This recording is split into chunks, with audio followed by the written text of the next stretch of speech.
ቤዛዊተ ዓለም ሰአሊተ ምህረት መዝገበ ብርሃን የበላይ ሰብ እመቤት አቁራሪተ መዓት ወለተ ዳዊት ዕፀ ሕይወት ምልእተ ክብር ጽላተ ኪዳን የደስታ የሰላም የፍቅር እናቱ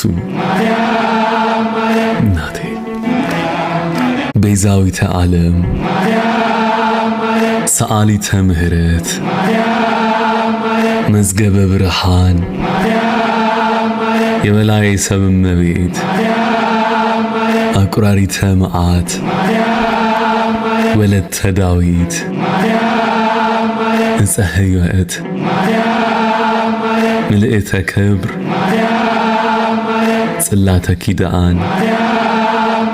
የደስታ የሰላም የፍቅር እናቱ